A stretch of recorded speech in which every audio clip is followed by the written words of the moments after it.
व्यास जी भगवान ने नेत्र खोले, और नेत्र खोले तो सामने कौन दिखाई दिया? चतुर्भुज भगवान श्री सामने खड़े। महाराज आपसे भी मैं कह रहा हूं, आपको अगर भगवान का सच में साक्षात्कार करना है तो नेत्र बंद करके खोलो, तब ही। जब सामने भगवान आ जाए, इतनी देर भजन करो, आ जाएगा भगवान, दिख जाएगा महाराज भगवान। आए तुम्हारे भजन में भगवान क्यों नहीं आ रहे चार हाथ वाले? क्योंकि तुम्हारे नेत्र 4 मिनट से ज्यादा बंद होते। हाँ, आप 2-4 मिनट ही दुनिया से दूर रह सकते हैं बस, तो भगवान नहीं दिखेंगे चतुर्भुज जल्दी से।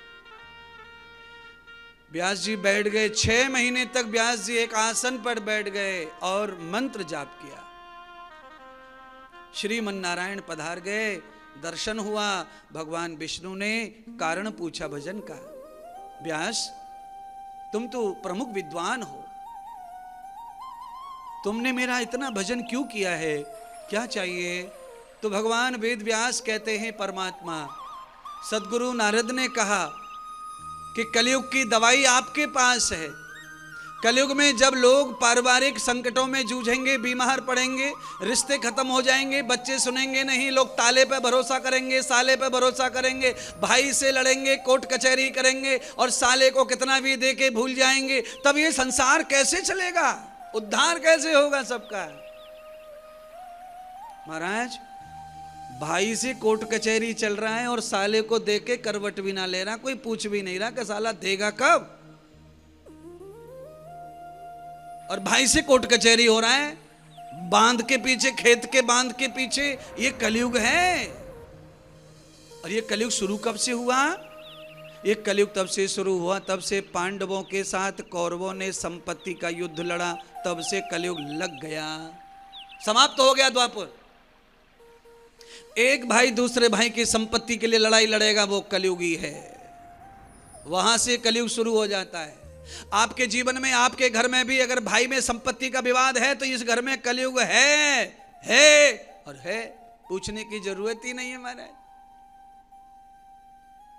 संपत्ति का विवाद भाई से नहीं है, उस घर में कलयुग नहीं है। पत्नी का भरोसा पति पर नहीं है, कलयुग है।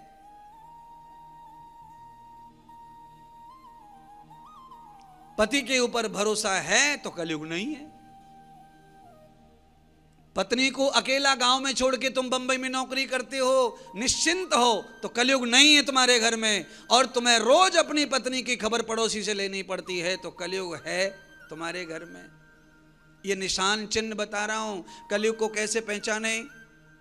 पति परदेश, पत्नी घर में बच्चों के साथ, और पति को पड़ोसी से पूछना पड़ रहा है क्या कर रही है वो, कहां गई है वो, तो मतलब घर में कलयुग है।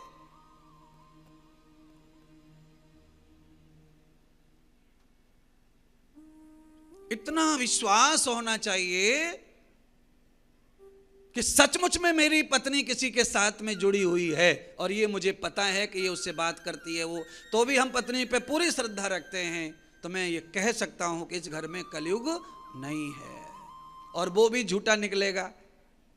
जो मिलना बोलना है उस रिश्ते में भी धर्म ही निकलेगा, अधर्म नहीं निकलेगा। और आप जिस रिश्ते को भाई बहन का समझ रहे हैं, बैठे हैं, ये धोखे का निकलेगा, इसमें धोखा निकलेगा।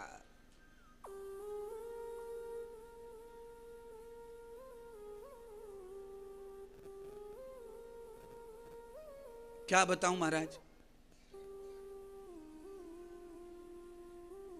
दीदी दीदी दीदी दीदी करते करते, ब्याह करते करते रोका जैसे तैसे, लड़ाई लड़के दीदी दीदी और दीदी से ब्याह।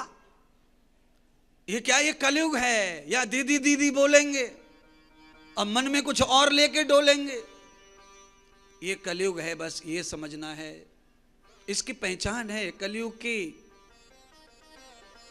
दीदी कहना और ऑफर शादी का देना।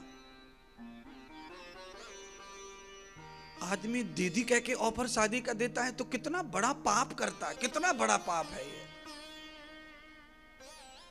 दीदी राजी है कि नहीं राजी है वो तो अलग बात है, पर कहने वाला कितना बड़ा पाप कर रहा है, ऑफर देने वाला महापाप कर रहा है महाराज।